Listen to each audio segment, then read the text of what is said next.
Olá, seja bem-vindo ao Criando Espaços. Estamos aqui hoje com o Rian. Esse vídeo já se iniciou lá no Instagram, então é uma continuação. Se você quer ver, eu vou deixar aqui embaixo o link, e aí você clica lá e não esqueça de seguir a gente nas redes sociais, hein? Continuando a falar sobre o seu trabalho no CAPS, eu queria saber algo marcante, assim, que ficou na sua cabeça, que você viveu lá, e também queria saber como tudo isso alimenta no seu eu artista, do que você faz lá. Assim, eu falo que trabalhar lá é todo dia algo muito diferente, né? Eu tô em contato com pessoas que têm uma realidade muito diferente com a minha, que passam por dores e situações que eu nunca passei na minha vida e provavelmente posso chegar a passar assim algum dia, mas ainda assim é muito diferente. São pessoas que já vêm muito machucadas, já vêm sem esperanças. É um lugar é muito difícil. Eu sempre falo para os meus amigos assim, trabalhar lá é muito difícil porque você começa a ver pontos da vida que você achava que estava longe de você e não tão longes assim. É muito emocionante falar tanto sobre os alunos quanto tudo lá, porque é algo que eu nunca tive contato na minha vida, é a primeira vez. Eu sou um professor de teatro, eu dava aula para adolescentes e para crianças, aí eu parei de dar aula para crianças e aí fui para o CAPS. E fui por indicação de uma amiga que era professora, ela dava aula de dança lá, e eles falaram que estavam precisando de mais profissionais para darem diversas oficinas, e ela falou, ó, tem um amigo que dá aula de teatro, vocês podem contatar ele, e aí eles me contataram, a gente fez uma reunião e tal, eles explicaram todo o projeto, né, o que era para ser aplicado lá. E aí eu decidi entrar de cabeça assim. Eu achei muito difícil no começo, porque eu achei, nossa, eu não sei o que falar para essas pessoas para elas me respeitarem, sabe? Eu não sei como falar sobre teatro de uma forma sensível para as pessoas, às vezes, que não têm a sensibilidade do lado a lado. Tipo, a vida é tão arisca com elas que elas acabaram se tornando muito ariscas assim, com a vida. Lógico que dependendo do equipamento, né? Tem equipamentos que são muito diferentes pelas demandas que eles atendem. Então, tem equipamentos que as pessoas já ficam receosas com isso em relação a tá dando uma aula de artes, tá dando aula de teatro, não quero fazer. E tem algumas pessoas que têm muita curiosidade. E é nessas que eu foquei quando eu comecei. Foi nessas pessoas que eu vi o brilhinho de curiosidade, porque parecia que elas estavam vendo algo pela primeira vez. E eu achei isso muito doido. Tipo assim, eu me lembro. Sim, né? Sim, e era. Uhum. E era pela primeira vez. Quando eu perguntava, eu sempre começo a dinâmica falando, ó, eu quero que você me diga o que é teatro. E aí eu escuto, né? Eu costumo escutar. E aí eles sempre me falam, e às vezes eu recebia que um feedback constante era que eu não sei o que é teatro. Eu não sei falar sobre teatro. Teatro é palco, apresentação. Era só isso que eles falavam. E aí eu percebi, nossa, em que ponto que a gente, enquanto educador artístico, a gente falhou no Brasil? Em quanto tempo? Qual é esse campo da arte, da gente repassar esses ensinamentos, a gente falhou? Porque uma parcela da população não sabe de fato o que é. Às vezes a gente está muito atrelado a palavras, né? Teatro já remete a essa palavra, amor a gente já remete a essa palavra. Mas a gente não entende o significado do teatro, como veio, como era antes de eu nascer, como que é depois que eu nasci, como que é agora. E aí a gente foi investigando esses debates para tentar um modelo novo, para que eles entendam e eles entendam que eles fazem teatro. Então eu sempre falo para eles, gente, eu pergunto para vocês o que é teatro, mas eu também não sei. A gente vai descobrindo em algum momento, mas eu também não tenho sede e fome de descobrir, sabe? É algo que a gente vai ver junto, é algo que a gente vai testar. Porque tudo na vida deles é muita certeza, sabe? A dor vem com muita certeza, a tristeza vem com muita certeza, a raiva vem com muita certeza, a exclusão vem com muita certeza. E aí eu sempre falo, não precisa ter certeza da arte ou do que você faz aqui. Faz o que você estiver sentindo, esteja aqui, primeiro. Primeiro de tudo esteja. Se você estiver aqui, você já está fazendo certo. Não precisa ter essa cobrança. E assim foi meio que conquistando eles e fazendo com que eles me mostrassem o que é o teatro de verdade, ou o que é a arte de verdade. Porque essas pessoas também têm um potencial incrível. Quando você perguntou, uma situação que mais me marcou foi quando eu dei uma atividade chamada Isso Não É. Você já jogou? Não sei se já. Que é, por exemplo, eu pego aqui o meu celular e falo, isso não é um celular. Ah, tá, sim. E aí eu começo a fazer coisas, transformar esse celular em outros objetos. Teve uma vez, eu tava com o meu estojinho, um estojinho com um patinho de crochê, assim, que eu amo patos, eu sempre tenho patos nas coisas. E aí eu tava falando assim, ó, gente, isso não é um estojo. Não é. Vocês têm que transformar esse estojo em outras coisas. Isso no CAPS de álcool e drogas, né? De usuários de álcool e drogas. E aí tinha um senhor lá que tava fazendo aula, que ele tinha pouca comunicação, sabe? Ele não falava muito, ele não queria falar muito, e o pouco que ele falava, assim, ele falava mais por grunhidos, ele falava palavras mais curtas, não era muito entendível o que ele falava, mas ele estava ali participando e prestando atenção. Só que ele também não estava muito engajado. E aí foi um por um fazendo o jogo do Isso Não É com Estojo, transformando o estojo em várias coisas diferentes pra gente tentar adivinhar. Até que me chega esse senhor. Ele tinha, eu acho que... Ele era baixinho, ele era bem magro. E ele estava meio tímido e receoso. Aí ele ficou de pé, pegou o estojo e falou: isso não é um estojo. E ele fez esse movimento aqui. E aí ele tirou. E aí ele olhou pra... E aí todo mundo ficou em silêncio, porque ninguém achou que ele participaria dessa atividade. E aí ele perguntou: vocês entenderam? E aí ninguém tinha entendido. E aí daí todo mundo ficou sem graça e cada um começou a falar uma coisa, né, do que era. E ele falou: vou fazer de novo. Aí ele: entenderam? Daí todo mundo falando, tentando falar e ninguém acertando. Daí eu falei pra ele, falei assim, você pode falar o que que é? Aí ele falou assim: eu tava colocando um peixinho dentro do aquário. Oh. E aí, nesse momento, me marcou demais, assim. E aí todo mundo fez... Ah! E aí, naquele momento, aquele estojo... E quando ele fez pela terceira vez, que ele falou assim, eu tava colocando um peixinho dentro do aquário. E aí ele colocou o peixinho. Todo mundo viu o peixinho. O peixinho tava ali, realmente. E ele obedeceu totalmente o propósito daquela atividade, sabe? Ele usou a criatividade dele, ele quis participar, ele deu uma perspectiva que ninguém ali tinha. Isso me mexeu muito comigo na época, porque aí que eu percebi que a potência artística e a criatividade está em todo mundo, não só em todo mundo, mas em todo lugar.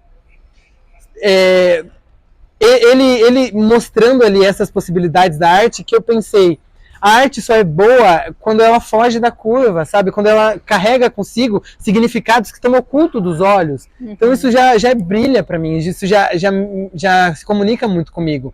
Porque eu sempre falo para eles assim, eu falo, eu não quero que o teatro incentive mentira. Porque eu acho que o teatro ele não vem para mentir. Porque quando é mentira a gente quer esconder. Tipo assim, se eu tô mentindo pra você, eu não quero que você saiba. Agora, quando eu tô trabalhando lá com eles teatro, eu falo, você tem que mostrar pro público que é mentira. Você tem que pegar um estojo e falar que é um peixinho que você tá colocando no aquário. Porque é essa a função, a gente tem que fazer o espectador pensar e criar símbolos e tentar deduzir aqueles símbolos. Porque também é um exercício para quem assiste, de pensar. Também é um exercício de buscar a criatividade de quem tá do outro lado. Uhum. Então, nesse momento, me marcou demais, porque de saber que ele quis essa proposta, sabe? Ele trouxe essa proposta do peixinho. E realmente, toda vez que eu lembro, e eu vou fazer agora, eu como ator, né? Vou fazer algum trabalho, e aí precisa de algo mais simbólico, surrealista, eu já vou mais nessa, eu já começo a pensar mais, né? Começo a falar, nossa, tem muitos caminhos para que eu possa ir. E um dos meus alunos me ensinou isso. Isso é muito lindo. E, nossa, tá marcado demais isso. Eu digo que a gente ama na vulnerabilidade, né? Eu acho que o teatro é isso também. O teatro é a vulnerabilidade, né? Total.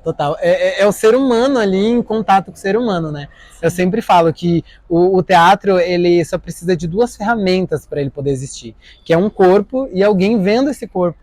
Isso já começa a se formar ali questões teatrais. E aí vem o rito, e aí vem a repetição, e aí vem a interpretação, e aí vem o signo. Mas, primeiro de tudo, necessário, se não tiver um corpo e alguém vendo esse corpo, não tem como fazer. Uhum. E todo corpo é válido. Então eu gosto de passar isso para eles também, porque eles começam a entender teatro com essa identidade. Sim. De que eu tenho um corpo, e tem alguém me vendo. Então eu posso fazer, eu faço parte disso também.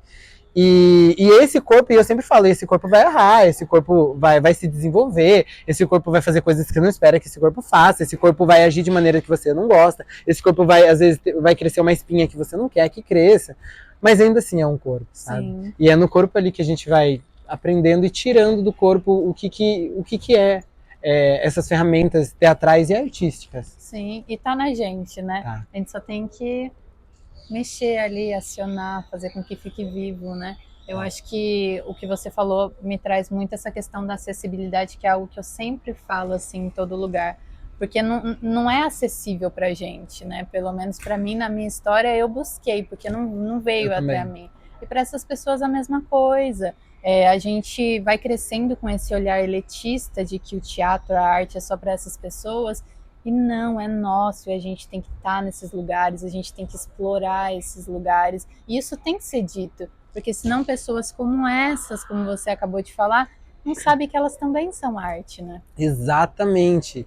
Eu sempre, isso que me incomoda muito em algumas produções e em algumas formas que pensam teatro, porque já pensam nesse teatro que também, querendo ou não, foi construído numa época atrás. Sempre falo que o teatro ele muda porque a sociedade está mudando. Então faz sentido a gente pegar todo o conhecimento que pessoas que estudaram para isso há muito tempo atrás tinham. É válido buscar esses conhecimentos e essas técnicas. Mas também, se a gente não tiver um olhar para o dia de hoje, para o que acontece no contemporâneo, a gente não vai conseguir aplicar esses conceitos. E muitas vezes esses conceitos são atemporais, só que são aplicados de uma maneira onde essa educação acaba não chegando dessa forma para as pessoas. Porque também tem isso, né? Muitos do que é passado na educação artística são os materiais feitos por homens brancos, que tinham uma classe social mais alta. A gente quase não vê muitas dramaturgas, livros de dramaturgas sendo repassados, teatrólogas. E vale a gente pensar, essas pessoas, será que elas não faziam teatro há muito tempo atrás? Quando os gregos e até ali na época de Shakespeare, era só homens que faziam, sabe? A técnica ia muito boa, mas a história ainda está carregada de muito preconceito e de pouca acessibilidade. Então, se a gente fica pensando se nessa época, hoje a gente tem esses conhecimentos, a gente olha para o dia de hoje, a gente pensa quais são as pessoas que a gente tem no mundo à nossa volta, e como que eu consigo aplicar esses conceitos de antigamente? Será que eles são válidos para os dias de hoje? Acho que é sempre bom a gente pensar nisso também, para que eu acho que aí a gente vai tirando desse lugar elitista, onde o teatro é uma arte rara, o teatro tem os seus segredos e você tem que estudar muito ou participar de certas academias e certos ciclos sociais para você ter direito a esse conteúdo, sabe? Eu acho que essa maneira de identificar que cada corpo tem a sua potência e que a sociedade de hoje em dia vai dizer o que é teatro e qual é o teatro que essa sociedade quer ver também. Então eu acho que muitas das pessoas que estão que fizeram parte de um tempo atrás dessa educação artística, não levaram isso em conta, não levaram isso em mente. Porque eles propagavam coisas de uma época que não eram a delas, de um tempo que não era delas. Como que eu vou falar de algo que foi criado num lugar muito frio se aqui eu não tenho essas necessidades? Aqui eu tô muito calor, num país que tem muito calor. As necessidades por si só já vão ser diferentes. Tanto artísticas, estruturais, socialmente e políticas.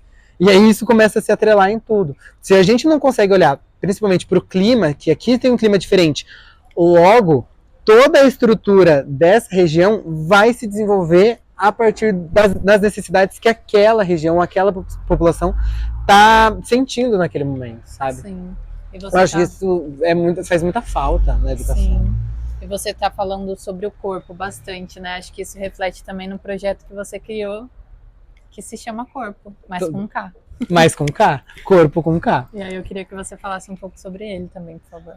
Nossa, a Corpo foi uma doideira, assim. Há um tempo atrás, eu e meus amigos artistas, atores também, a gente teve uma ideia de se juntar toda quarta-feira para começar a fazer estudos nossos, de uma vertente de teatro que a gente via que em alguns lugares não batia muito o que a gente acreditava. A gente começava a olhar para os lugares e falar assim, nossa, mas não é essa educação, não é acessível, não é para mim, não é o meu rosto que eu estou vendo passando nos testes, como que é isso? Ou qual que é a educação que está chegando aqui, né?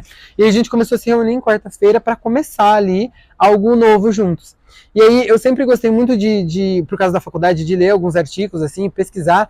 E aí eu tava lendo muito nessa época, assim, já tinha terminado a faculdade, eu tava lendo muito nessa época. E eu comecei a escrever umas coisas muito doidas, tipo, mega aleatório do que eu pensava. E eu comecei a rascunhar, a digitar, pegar referências de Dario Fo, de vários teatrólogos. E comecei a juntar tudo e aí jogar nessas quartas. E aí o pessoal ia acrescentando. Cada um ia jogando um pouco. E a gente foi falando, nossa, isso tá dando certo, mas tá muito doido. E aí a gente começou com essas quartas de teatro. E isso foi me dando esse gás. Eu comecei a enxergar ali um sonho, uma possibilidade de criar, quem sabe, uma coisinha que iria me ajudar a levar o teatro para as outras pessoas. Então eu comecei a focar nisso, em tudo que eu estava recebendo nas quartas, eu comecei a estudar, jogar em casa, em documentação, até que um dia, infelizmente por conta da correria, o capitalismo massacrando a gente acabou não tendo tempo mais, a gente se separou, e a gente se vê ainda, a gente se encontra e fala sobre teatro ainda, mas não é mais aquele negócio ritualístico que eu acho que também precisa ter, que vem um pouco da nossa cultura teatral, né, esses ritos, e por não ser ritualístico, acabou perdendo a força em algum momento. E eu fiquei muito triste com isso, com a gente não se encontrando. E eu comecei a ter ideias de o que eu poderia fazer para levar isso adiante. Até que chegou um dono de um bar aqui da cidade, o Vila Reimão. É um bar super diferente, super da hora, com... O dono, ele coleciona vários e vários artefatos. Nossa, então, achei tudo. Tudo. No bar, tipo assim, o bar inteiro nas paredes é colado por muita coisa. Desde bonecas, desde livros, objetos antigos, peças de automóveis. O balcão, para você ser atendido, à frente é um ônibus, assim. Sabe? É a frente de um ônibus. Reparei nisso, será? É a frente de um ônibus. Então, tipo assim, o lugar todo funciona de uma maneira muito legal. E ele conversou comigo, ele falou que queria umas aulas de teatro lá, no espaço. E aí isso casava com um pouco que eu estava estudando, e eu comecei a estudar teatro em lugares não convencionais. Se hoje a gente tem uma falta de público indo para os teatros, quer dizer então que não tem mais essa necessidade de luz especial, de figurino, porque o público já não está indo para ver isso. O que está faltando para o público ver? E aí eu fiquei pensando nisso e falei, não, se as pessoas não estão indo para o teatro, então o teatro tem que voltar a pertencer ao público. E comecei a estudar teatro de rua, teatro em lugares não convencionais, Grotowski, possibilidades de palco diferentes, de áreas cênicas diferentes. E aí eu fui conversando com o dono do bar e eu montei um treinamento de alguns meses, e aí eu fiz uma seleção com alguns inscritos, lancei umas inscrições, o pessoal se inscreveu, e a gente fez esse treinamento no bar, lá dentro do bar. E eu usava do bar para aplicar nas aulas o que tinha no bar. Então eu falava, gente, eu quero aqui, se o capitalismo maltrata vocês não têm tempo para fazer teatro lá fora, tudo bem. Vamos tentar aqui, com as coisas que a gente tem aqui. E aí eu pedia para eles atividades, tipo assim, 5 minutos vocês vão se espalhar, cada um vai olhar para alguma coisa do bar e vai trazer para mim aqui o objeto pra gente criar alguma dramaturgia, alguma história com alguma coisa do bar. E aí dava os 5 minutos, eles iam correndo cada um pro lugar, olhavam para alguma coisa e ficavam pensando numa história. Aí depois a gente trazia e a gente compartilhava isso, tentava formar cenas. Então a gente utilizava os cômodos do bar e as coisas que tinham no bar como um modelo de ação para a gente criar, para o teatro ser feito, a partir do que o bar tinha. Quais eram as iluminações do bar? Quais eram os espaços do bar? O bar já era um cenário pronto para a gente. Então, por que não utilizá-los? E aí eu criei a Corpo, que eu nem sei identificar o que ela é ainda, é esse coletivo. É uma página no Instagram, tá? Sigam. Mas sigam, @teatrocorpo com K. Corpo com K, tá? E eu criei esse Instagram para postar esses processos, né, do que eu estava desenvolvendo ali com o trabalho, né, nesse treinamento, nesse bar, no Vila Reimão. E aí acabei que eu fui criando outra possibilidade, um sonho para a Corpo. Hoje em dia eu tenho o sonho da Corpo ser um lugar físico, uma academia de teatro, um lugar físico, que aconteçam muitas oficinas, que aconteçam muitas coisas. Mas por enquanto ela é uma rede social que vai ser alimentada com conteúdos artísticos. Eu pretendo fazer, além de oferecer oficinas e treinamentos gratuitos para as pessoas e propagar esse modelo de teatro que acontece, né, e surge nos locais, eu também quero que ela seja uma fomentadora artística da cidade. Então eu estou estudando aí questões de marketing, branding, para tentar aplicar, para ver quais são as necessidades que o teatro precisa também. Como que o marketing teatral, o empreendedorismo teatral, ele consegue entrar na internet? A gente consegue propagar todo esse conteúdo artístico através da internet. Se hoje em dia as redes sociais são esse meio, esses conteúdos digitais são meio de chegar até pessoas que provavelmente também no dia a dia não tem tempo ou não tem acessibilidade do conteúdo, esse conteúdo também vai chegando para elas, de alguma maneira. Então é para isso que a Corpo serve, assim, para chegar em alguém de alguma maneira. Isso é muito massa. Eu mesma sempre fiz as minhas coisas em São Paulo presencialmente, mas aí eu me mudei. E aí o que eu quero fazer tá lá. E o que eu comecei a fazer? Online, gratuito. Então eu sempre tô nisso, online, gratuito, e faço muita coisa dessa forma. Então existe. E o mais legal de existir é pessoas que existem, que querem fazer isso também. Com certeza, eu acho que vem muito esse preconceito, né, do como assim misturar teatro com digital. Alguns professores meus já chegaram a comentar sobre isso, que o teatro é ali a arte do ao vivo. Realmente, eu acho também, é esse encontro. Mas a gente precisa fazer com que a sociedade que a gente vive hoje, ela conheça. Exato. E queira participar e viver. Se eu tenho uma ideia de viver de teatro e eu acredito que teatro ele seja um meio tipo, de uma necessidade, sabe? Para mim, teatro teria que acontecer de segunda a domingo. A gente formaria vários profissionais artísticos, teriam peças, teriam oficinas, aulas, projetos diferentes em todos os dias da semana, porque aquilo é saúde. Eu trabalhando no CAPES venho comprovar isso. Eu venho na análise de dados, eu vejo que muitos dos pacientes, eu não falo assim, são meus alunos, muitos dos alunos que vão lá para o CAPES, eles acabam tendo uma melhoria de condições, por exemplo, de alongamento. Eles falam para mim, nossa, eu não me alongo na semana, só me alongo na sua aula. Isso já está dando outra coisa para aquele corpo, já está movimentando aquele corpo de uma maneira.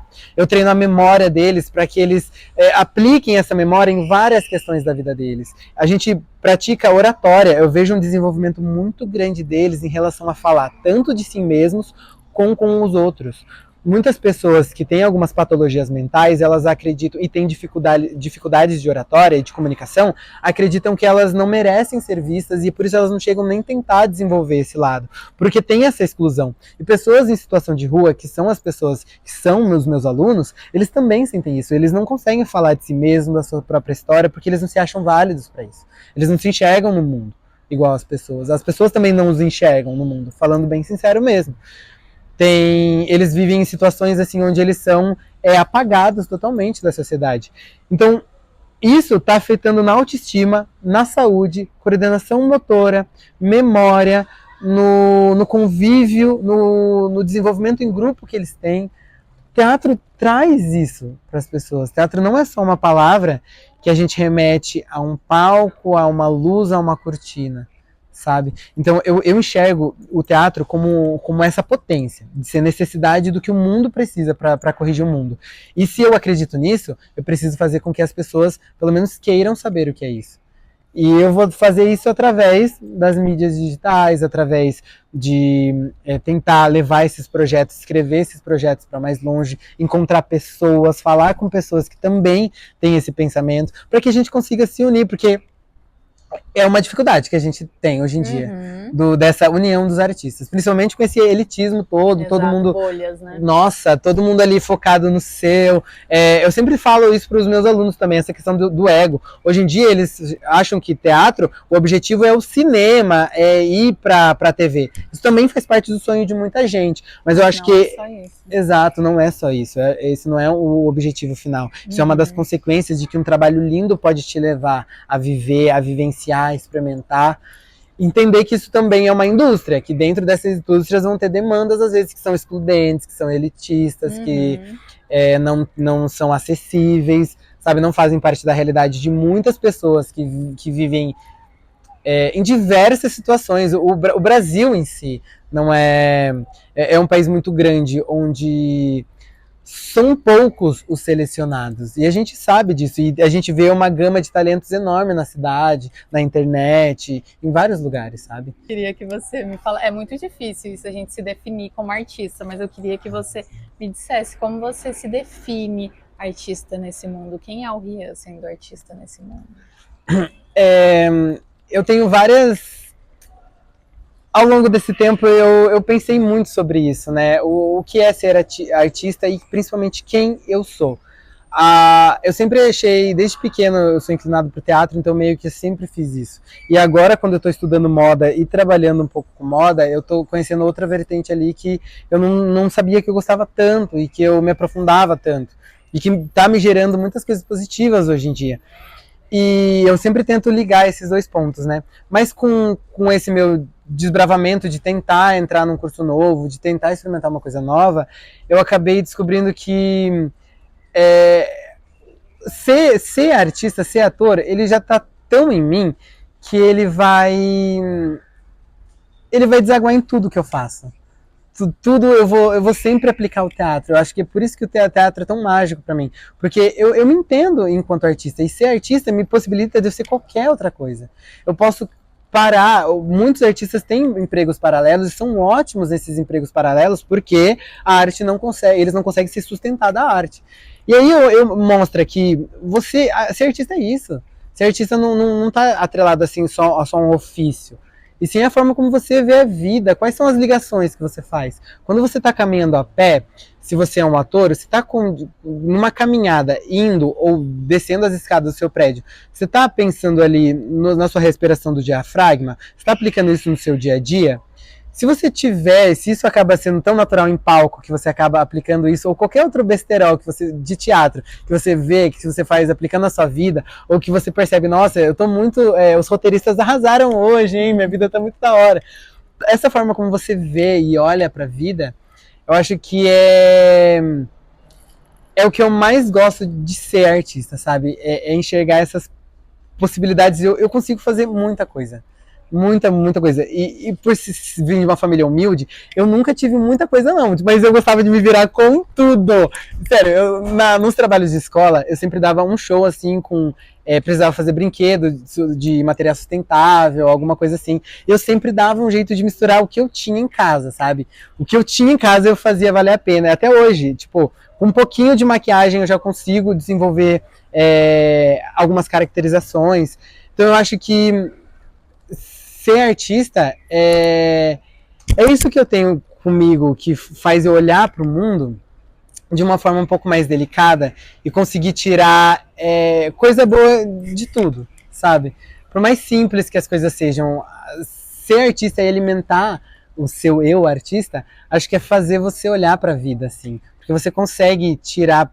A vida não é fácil, as condições não são fáceis, ela vai te machucar. Mas se você souber que você é artista, e se você usar a arte até nos momentos da dor, ela vai estar ali ainda, mas a arte vai te mostrar que você só precisa disso que está em você para fazer as coisas lá fora, sabe? Eu acho isso o mais foda possível. Que lindo! Juro. Obrigada pela sua troca. Nossa, eu que agradeço demais. É bom, não é? Falar de arte. Nossa, porque no dia a dia demais. a gente às vezes não tá consciente sobre isso. Não. E aí quando a gente fala, a gente... Caraca, que massa isso que eu faço. Juro, até onde eu posso ir, sabe? Uhum. Nossa, ai, que é bom demais, gente. Obrigada, amigo. Eu que agradeço, amigo. Obrigado. Foi foda demais. Obrigado, gente. Beijo. Nos acompanhem. Sigam nas redes sociais.